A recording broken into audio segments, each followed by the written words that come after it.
بہرحال بیوی کہتی ہے کہ خاوند نے طلاق دی ہے، اور خاوند کہتا ہے کہ میں قسم اٹھاتا ہوں میں نے طلاق نہیں دی، تو اس کی بات کا اعتبار کیا جائے۔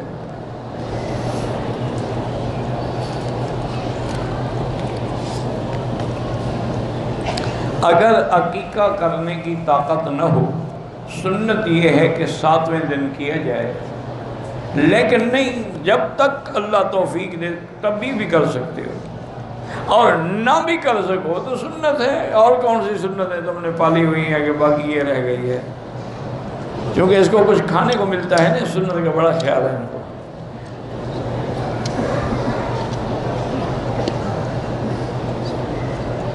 جس کی اولاد نہ ہو وہ اپنی جائیداد جس کو چاہے دے، بالکل نہیں۔ اولاد نہیں ہے نا، اس کے باقی رشتہ دار تو ہوں گے نا، آخر ماں ہے، باپ ہے، بہن ہے، بھائی ہیں، ان کا حق ہے، سب کو کیسے دے دے؟ ہاں، تیسرا حصہ وہ خیرات کر سکتا ہے، کسی دینی ادارے کو دے دے۔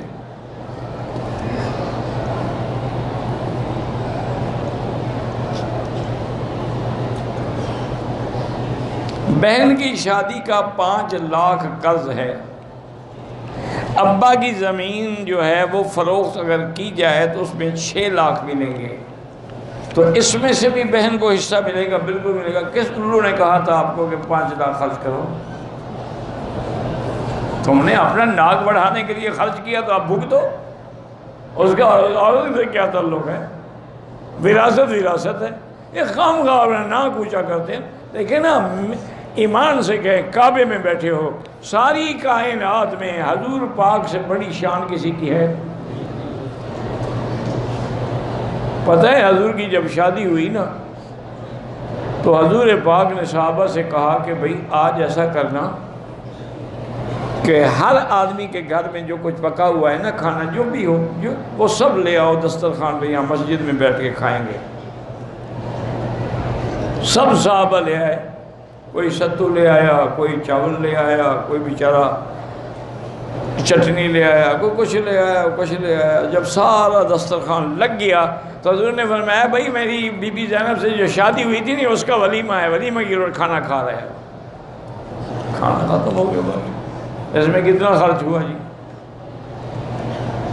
ہم تو سنت میں چلنا ہی نہیں چاہتے نا، برادری کو دکھانا چاہتے ہیں۔ آپ حیران ہوں گے کہ میری جب شادی ہوئی ہے نا، مجھے بھی پتہ نہیں تھا کہ میری آج شادی ہے۔ والد صاحب رحمۃ اللہ علیہ نے عشاء کے بعد بلایا، خطبہ پڑھا، کہا جی آپ کا نکاح میں نے کر دیا ہے، فلاں مکان میں تمہاری بیوی ہے، وہاں چلے جاؤ۔ بس میرے پاس اس وقت یعنی عام کپڑے جو تھے وہ بھی یعنی کپڑے بھی نہیں پہننے کے بھی، چلو شادی کے دن بندہ پہنتا ہے۔ ساری برادری ناراض ہو گئی، چونکہ بہت بڑی برادری ہے نا ہماری۔ انہوں نے کہا ہم بائیکاٹ کرتے ہیں مولانا خیر محمد صاحب سے۔ والد صاحب نے کہا تم بائیکاٹ کر لو، میں حضور کی سنت سے بائیکاٹ نہیں کر سکتا۔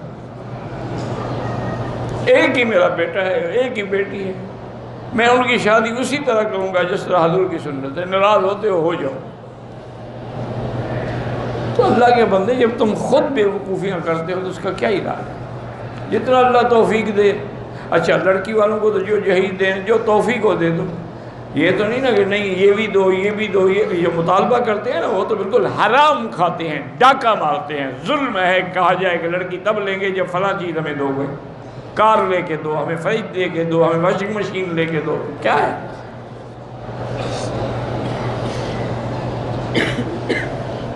عمرہ احرام باندھنے سے شروع ہوتا ہے یا 2 رکعت پڑھنے سے؟ ویسے 2 چادریں باندھ کے پھرتے رہو تو عمرہ تھوڑا ہو جائے گا۔ جب 2 رکعت پڑھو گے، لبیک کہو گے، تب شروع ہوگا۔ یہ جو بھی 2 رکعتیں 2 چادریں باندھ کے پھرتے ہیں ہندوستان میں، یہ سارے عمرے میں ہوتے ہیں۔ ان کے جوگی ہیں، پاگل ہیں، باندھا ہوا ہے۔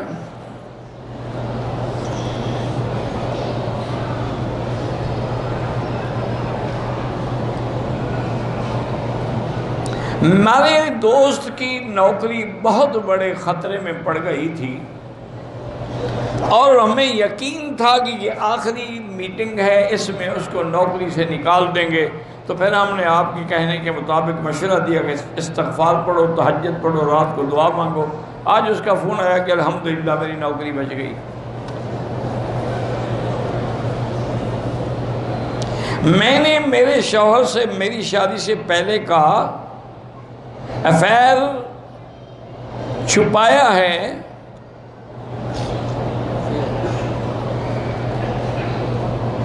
پتہ نہیں کیا افیئر چھپایا، یعنی پہلے آپ کہیں اور عشق فرماتی تھیں اور خامد کو نہیں بتایا، پھر نہ ہی بتانا ہے انشاءاللہ، ورنہ طلاق لے کے گھر جاؤ۔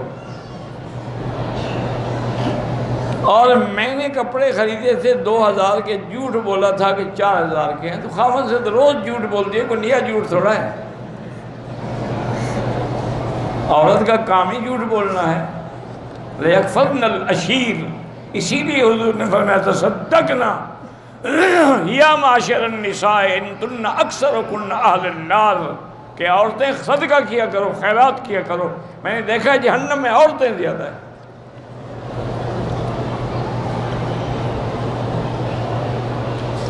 ہمارے ساتھ ایک آدمی ہے، وہ کہتا ہے کہ رات کو ناخن نہیں کاٹنے چاہیے، یعنی رات کو میاں بیوی کا ملنا تو جائز ہے لیکن ناخن جائز نہیں ہے۔ عجیب آدمی ہیں، کیسے مسئلے گھڑ لیتے ہیں، سب مسئلے گھڑ، جب چاہو ناخن کاٹنے کا حکم ہے کاٹو، افضل ہوتا ہے کہ جمعہ کے دن۔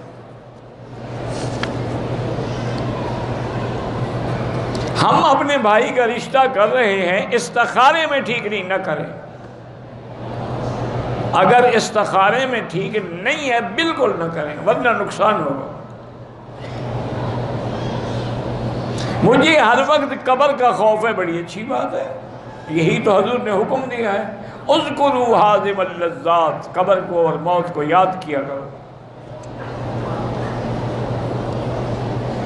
میں والد کا خدمت کرتا ہوں، وہ مجھے ڈانٹتے رہتے ہیں، یہ ڈانٹنا بھی تیرے لیے دعا ہے، سنتے رہو ڈانٹ۔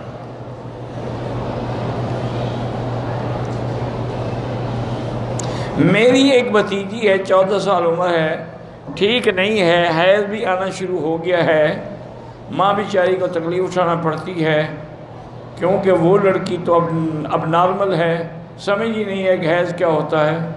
تو کیا ایسی صورتحال میں ہم آپریشن کے ذریعے اس کا یوٹرس نکال سکتے ہیں؟ ہاں نکال سکتے ہیں۔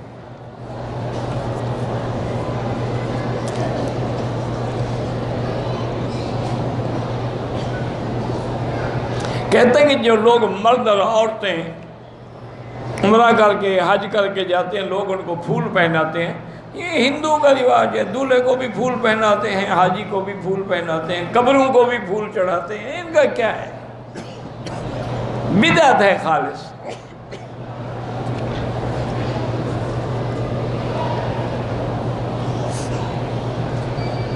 میرا دل کمزور ہے، گھبرا جاتا ہے، تو اللہ کے اسماء ہیں، یا قوی والقادر والمقتدر قوّنی وقوّ قلبی، ہر نماز کے بعد پڑھ کے دم کیا کرو۔ ہمارے علاقے میں بریلوی مدرسے ہیں، وہاں بریلوی امام کے لیے پیسے مانگتے ہیں، بہرحال بچوں کو غریبوں کو دے دو، لیکن بہتر یہ ہوتا ہے کسی دینی اور صحیح عقیدے والے مدرسے میں جا کے دو۔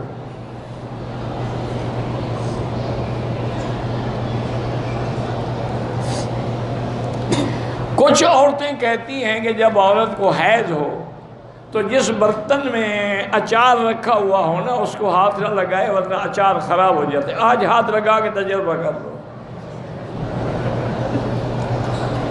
اچھا ایسا کرو، اگر اچار آپ اچھا بناتی ہیں نا، اس کو ہاتھ لگا کے مجھے بھیج دو، خراب ہوتا ہے تو ہونے دو۔ ایسے جھوٹ گھر رکھے ہیں، کیا کریں آپ؟ اگر غسل میں وضو کر لیں، صرف وضو کر لیں، پھر ناخن اتار لیں تو نماز دوبارہ ضروری نہیں، وضو ناخن اتارنے سے وضو تھوڑا ٹوٹ جاتا ہے۔ جبل رحمت پر نام لکھنا بدعت ہے، چڑھنا بدعت ہے۔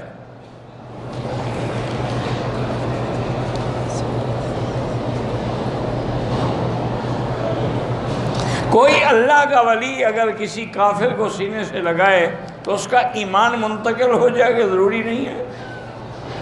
کتنے کافر ہیں، علماء کو ملتے رہتے ہیں، مسلمان نہیں ہوتے۔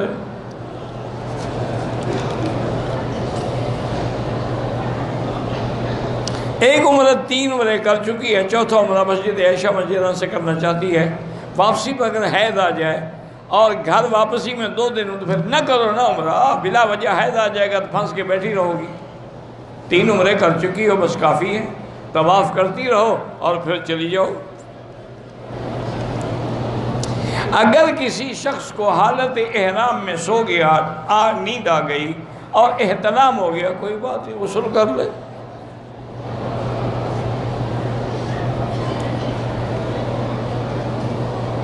ایک مولوی کہتا ہے کہ مولانا محدث دہلوی ہر مہینے پیسے اکٹھے کر کے میلاد کرتے تھے۔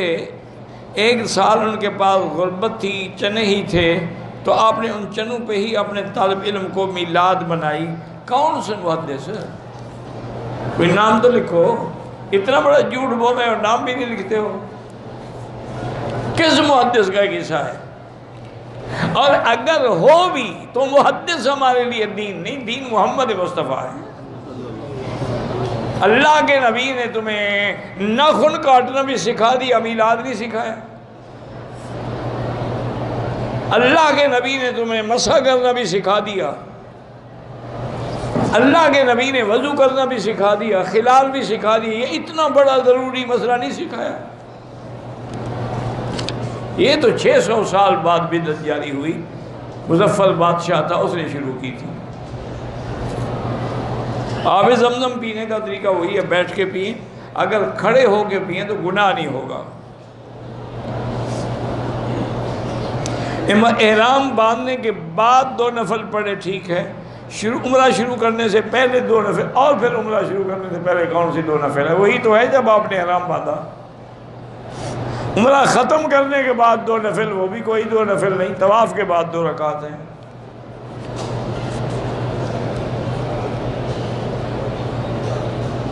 مسجد مدینہ منورہ میں اگر ہم نے اشراق پڑھنا ہے، مسجد نبوی میں پڑھیں یا مسجد قباء میں جا کے پڑھیں، کبھی وہاں پڑھو کبھی وہاں پڑھو، دونوں ثواب حاصل کرو۔ احرام کی حالت میں غلاف کعبہ کو ہاتھ لگا لیں، ہاتھ پہ خوشبو لگ جائے تو دم تو نہیں پڑتا، اچانک لگ جائے، تھوڑی لگ جائے، پھر دم نہیں پڑتا، لیکن فوراً دھو ڈالو۔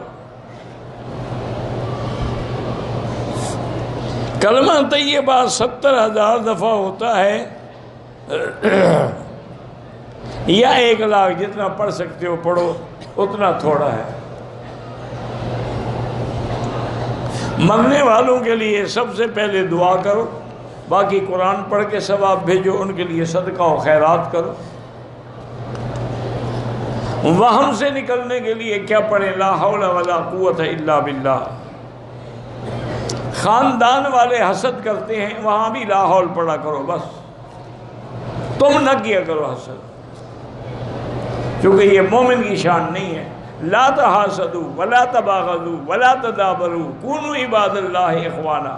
حضرت نے فرمایا خبردار ایک دوسرے سے حسد نہ کیا کرو۔ اگر کوئی صبح نہار منہ پانی پیے تو جائز ہے؟ ہاں جی بالکل جائز۔ کیوں جائز نہیں ہے؟ وجہ بھی تو بتاؤ نا کہ جائز کیوں نہیں ہے؟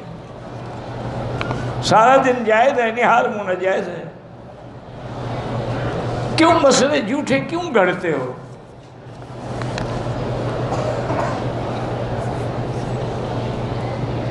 مولانا قاضی افتخار صاحب نے سلام کا، اللہ ان کو جزائے خیر دے، علیہ السلام ورحمۃ اللہ۔ میں آپ کے لیے دعا کرتا ہوں تندرستی کے، آپ کو اللہ جزائے خیر دے، لیکن میرا خیال ہے آپ دعا نہیں کرتے، دعا کرتے تو میں ٹھیک ہو گیا ہوتا۔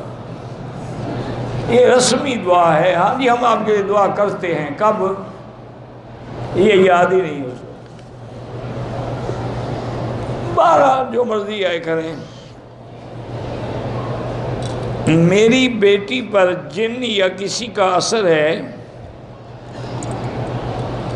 اپنے کو چاقو مارتے ہیں، نہیں آنے دیتے ہیں۔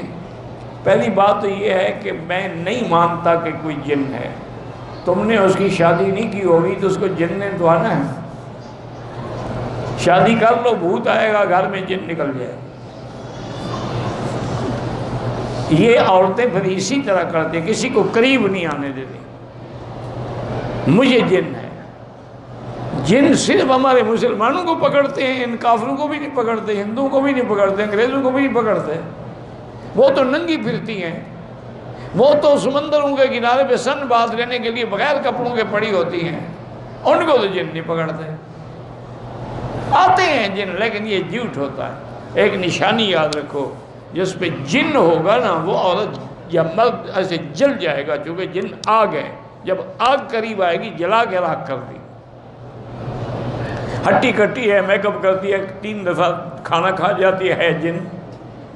کوئی جن شن نہیں. اگر ہو تو پھر سورۃ البقرہ پڑھ کے دم کرو. روضہ رسول کی حاضری نصیب ہو، جب سامنے کھڑے ہوں تو الصلاۃ والسلام علیک یا رسول اللہ، الصلاۃ والسلام علیک یا حبیب اللہ. جو آپ کو آتا ہے پڑھتے رہیں، چلتے چلتے نہیں. بے ادبی ہے. ہر نماز کے بعد بھی صلاۃ والسلام نہیں پڑھنے، درود شریف پڑھتے رہو. کسی جگہ بیٹھ کے صلاۃ والسلام صرف سامنے.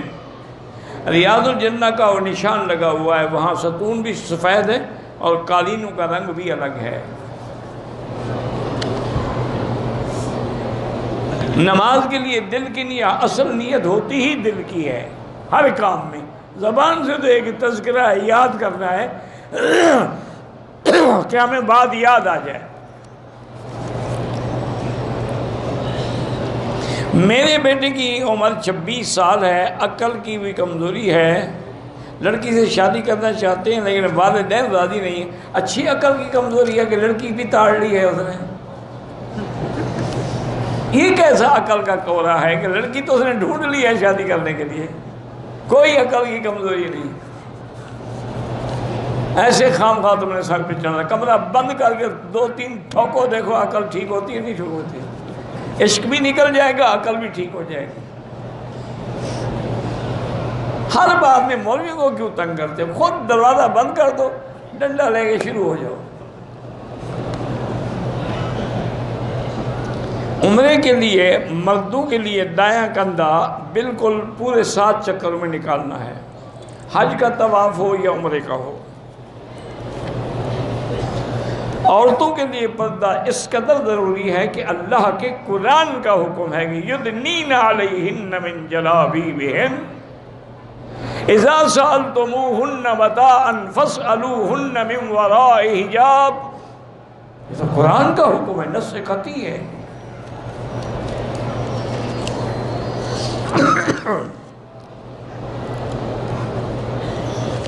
کون بیمار تھے، غسل نہیں دیے، بس احرام ویسے بغیر غسل کے باندھے، کوئی حد نہیں. کھانے پینے کی کوئی چیز سامنے رکھ کے دعا کی جا سکتی، آگے پیچھے دعا نہیں کی جاتی، صرف کھانا رکھ کے دعا آتی ہے. ہر آدمی دعا مانگتا ہے کہ جب کھانا کھا لو الحمدللہ الذی اطعمنا وسقانا وجعلنا من المسلمین. اس سے بڑی دعا کیا ہے جو حضور نے ہمیں سکھائی ہے؟ یہ جو مولوی والی کرائے کی دعا ہے نا، یہ تو حلوائیوں کی دعا ہے. مدینہ منورہ سے احرام باندھ کے 150 کلومیٹر کو نماز کے لیے جا رہے تھے، پھسل کر گر گئے، آپریشن ہوا. احرام جب ٹھیک ہو جائیں ان کو عمرہ بھی کرائیں، ایک دم بھی ادا کریں. اگر ہم نے طواف کر دیا اور اس کی 2 رکعت ہوٹل میں جا کے پڑھیں، ادا ہو جائے گی، لیکن جو حرم کا ثواب ہے وہ تو ہوٹل میں نہیں ملے گا. امام کے ساتھ ظہر یا عصر کی آخری رکعت میں شامل ہوئے ہیں تو وہی ہے کہ وہ ایک کھڑی ہو کے 1 رکعت پڑھیں گے، پھر بیٹھ جائیں گے، پھر 2 رکعت پڑھیں گے.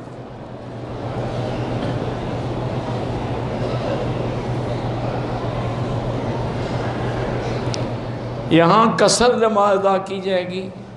میرا بھائی گزارش یہ ہے کہ تم ہو مسافر، تمہارے لیے نماز قصر ہے، لیکن اگر امام مقیم ہے پھر نماز تم پوری پڑھو گے، پھر اس کے پیچھے قصر نہیں کرو گے. اگر اپنی پڑھو یا امام بھی مسافر ہو پھر قصر کرو.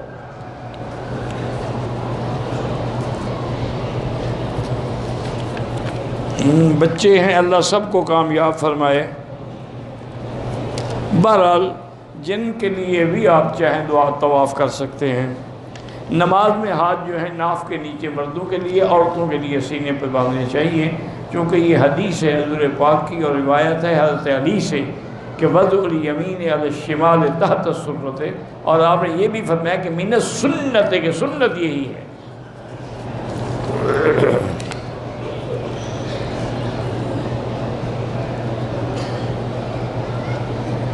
مجھے تو نہیں پتہ، ایک آدمی آیا تو حضرت عمر نے اس کو کتا کہہ کے بھگا دیا، ہم نے تو نہیں پڑھا آج تک۔ بعض آدمی فرض پڑھتے ہیں، سنتیں نہیں پڑھتے، اللہ ہدایت دے۔ جو لوگ سنتیں چھوڑتے ہیں نا، ایک دفعہ وہ فرض سے بھی محروم ہو جائیں گے۔ بہرحال رفع یدین جو کرتے ہیں ان کی بھی نماز، جو نہیں کرتے ان کی بھی ہوتی ہے۔ محدثین نے باقاعدہ باب باندھے ہیں رفع یدین نہ کرنے کے۔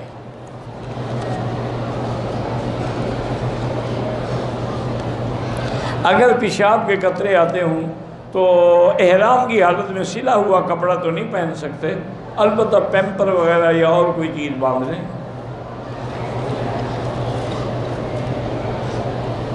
اگر بچے ہیں، اولاد ہے، لیکن بیوی کسی اور کے ساتھ نعوذ باللہ جڑی ہوئی ہے، تو اگر آپ انتظام کر سکتے ہیں، بہتر ہے ایسی گندی عورت کو گھر رکھنے کی کیا ضرورت ہے، طلاق دے دو۔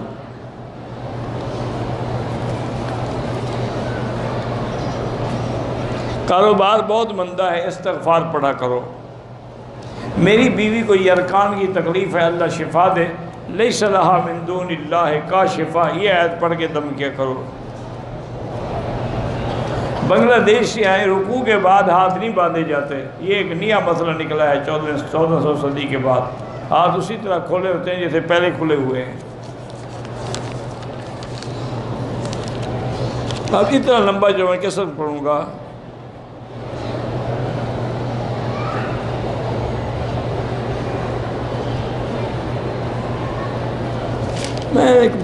یہ تم نے خط لکھا ہے، سوال جواب تو نہیں ہے۔ طواف کے جواب کسی کو دہان دے سکتے ہیں۔ میری 2 بیٹیاں، اللہ آپ کو اولاد نرینہ بھی عطا فرمائے۔ 12 جن کے بچے ہیں، بیٹیاں ہیں، لڑکے ہیں، لڑکیاں ہیں، اللہ سب کو صالح بنائے۔ اصلحنا و اصلح بنا و اولادنا و اولاد المسلمین، بناتنا و بنات المسلمین، شبابنا و شباب المسلمین، ذریاتنا و ذریات المسلمین۔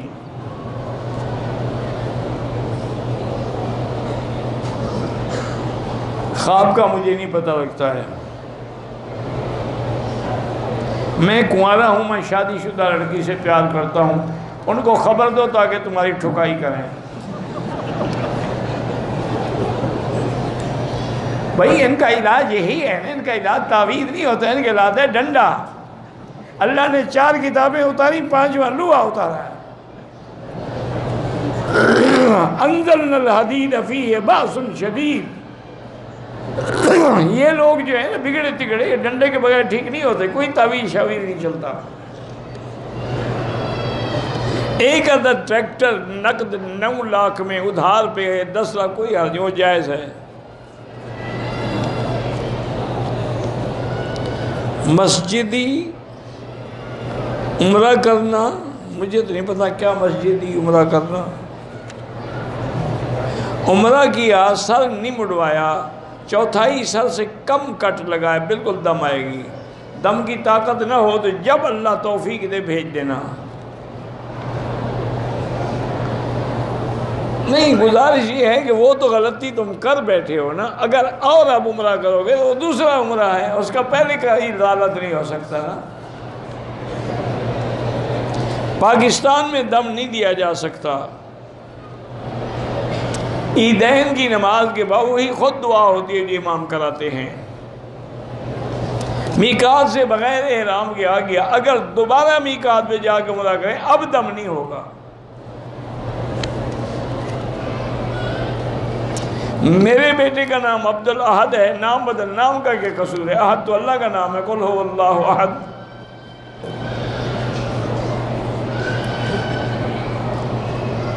اللہ تبارک و تعالی سب لوگوں کو جو دین کے لیے جہاد کر رہے ہیں مدد فرمائے۔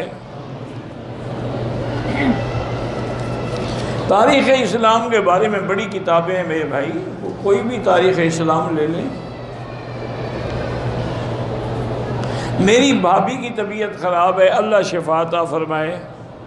آج کل کچھ لوگ مولانا طارق جمیل کے بارے میں نازیبہ باتیں کہتے ہیں، جو علماء کے بارے میں نازیبہ گستاخانہ بیہودہ باتیں کہتے ہیں، وہ اپنی عاقبت خراب کر رہے ہیں۔ ان کی تو نیکیاں بڑھ رہی ہیں، ان کو تو کوئی نقصان نہیں ہوتا۔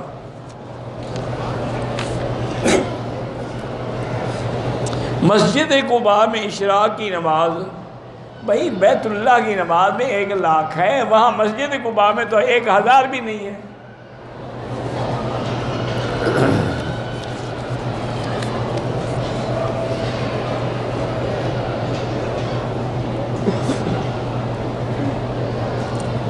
کہتے ہیں جی کہ حضرت ابراہیم کے لیے اتنی لمبی آگ کیوں بنائی گئی؟ تو آپ جب ملے ان کو تو ان سے پوچھ لینا بھی کیوں تھے، دشمنی میں ہر کوئی کرتا ہے، کیوں بنائی گئی؟ یہ کوئی بات ہے؟ جتنی دشمنی بڑی تھی اتنی آگ بڑی تھی۔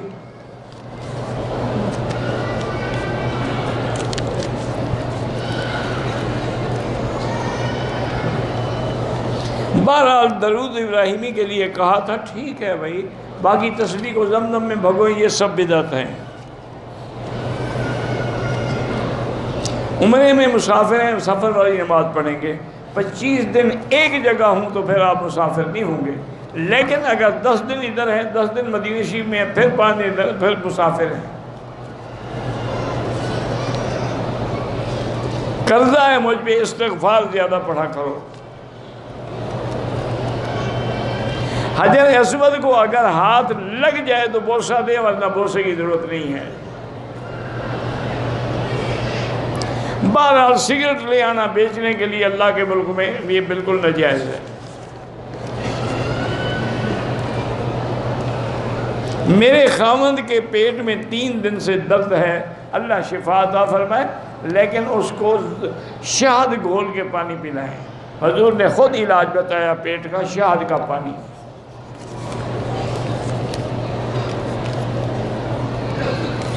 گردن کا مسح حنفی مسلک میں ہے، باقی ائمہ کے نزدیک نہیں ہے۔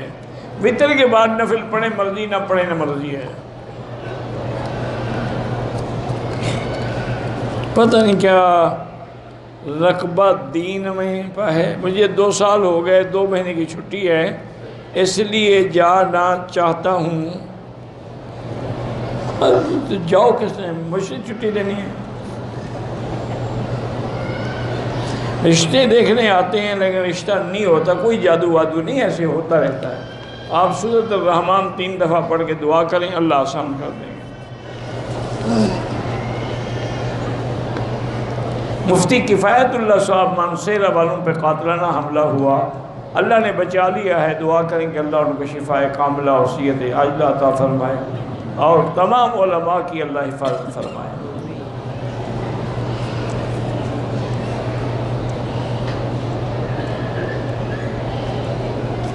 میری بیٹی ہے، پہلے چلتی تھی، خسرہ نکلا، ٹائیفائڈ ہوا، کھڑی ہو سکتی ہے، چل نہیں، اللہ شفا تھا، ہم دعا ہی کر سکتے ہیں۔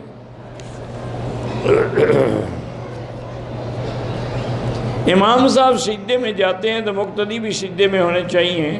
اگر امام سجدے میں مقتدی رکوع میں رہ جائے نماز، اگر سجدہ تلاوت ہو، دوسرا سجدہ نہیں، کوئی مسئلہ سمجھا کرو، خدا کا خوف کیا کرو۔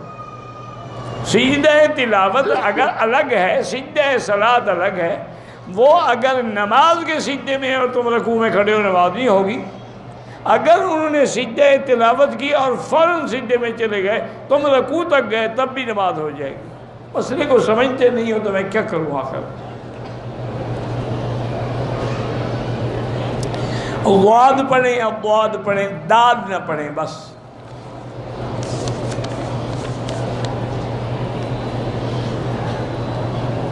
میرے بیٹے کا پیشاب بند ہے، اللہ شفا عطا فرمائے۔ شہید کی قبروں پہ پھولوں کا دستہ کسی پہ رکھنا جائز نہیں، نہ ولی کی قبر پہ، نہ شہید کی قبر پہ، نہ نبی کی قبر پہ، ورنہ مدینہ شریف میں پھول ملتے تھے، حضور کی قبر مبارک پہ رکھتے صحابہ۔ سب سے اچھا گلاب تو مدینہ پاک کا ہے، اس کے بعد طائف کا ہے، اس کے بعد پھر ساری دنیا کا ہے۔ ہمارا بھائی مدینے سے آئے، رام کھول کے سو گیا، 3 گھنٹے کے بعد چادر باندھ کے رام باندھے. بہرحال ایسا کرو اس کو 10-20 ریال خیرات کرے. طواف عصر کے وقت کریں تو اس کی 2 رکعت جو مغرب کے بعد پڑھیں. زیارت کے لیے طائف جو ہے واپسی کو عمرہ ضروری ہے، چونکہ طائف میقات ہے. نماز جنازہ زور سے نہیں پڑھنی چاہیے، آہستہ پڑھنی چاہیے. جو بچہ فوت ہو جائے اس کا کوئی عقیقہ نہیں.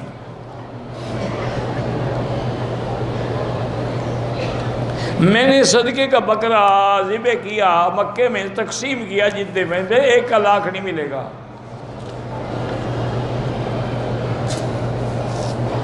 مکے میں آپ نفل پڑھیں یا فرض پڑھیں یا قرآن پڑھیں یا طواف کریں، انشاءاللہ 1 لاکھ ملے گا.